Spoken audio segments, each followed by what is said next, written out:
Dans son livre Les 4 accords Toltec, le chaman Don Miguel Ruiz nous propose d'entretenir 4 règles dans nos vies de tous les jours pour mieux appréhender le monde et aussi de manière plus sereine.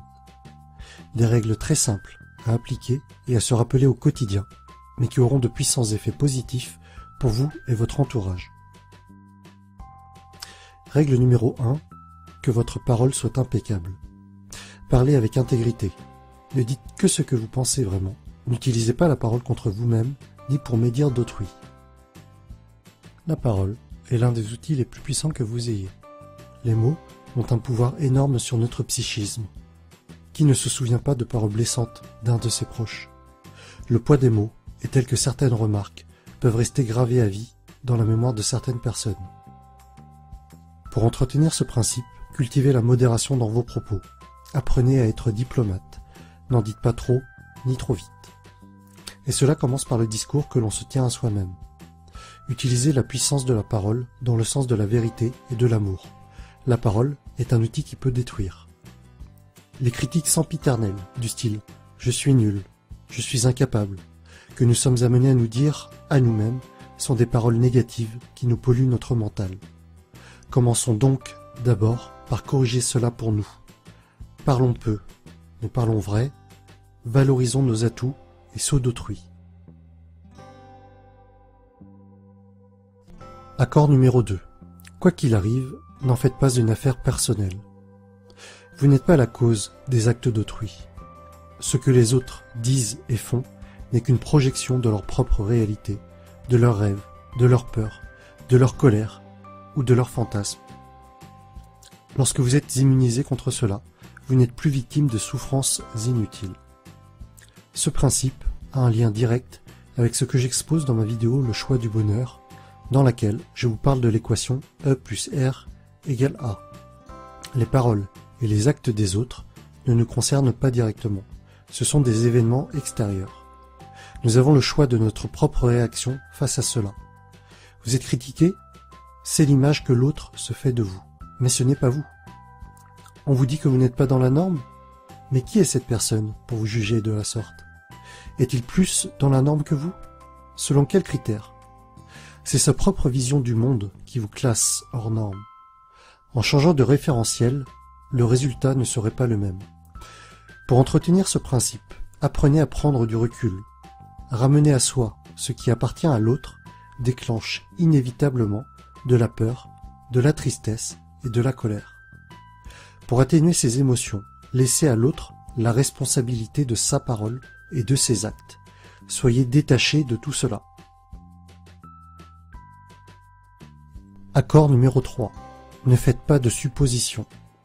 Ne commencez pas à élaborer des hypothèses de probabilité négatives pour finir par y croire, comme s'il s'agissait de certitudes. Ayez le courage de poser des questions et d'exprimer vos vrais désirs. Communiquez clairement avec les autres pour éviter tristesse, malentendus et drames. Qui ne s'est jamais fait de fausses théories par rapport à une situation donnée, amenant à de mauvaises conclusions? Un ami ne nous dit pas bonjour. On s'imagine qu'il nous en veut, que la dernière discussion que l'on a eue avec lui l'a contrarié. En réalité, il était juste perdu dans ses pensées, et il n'a même pas vu que l'on était là, à côté de lui. C'est tout bête, mais ce genre de situation nous est tous arrivé.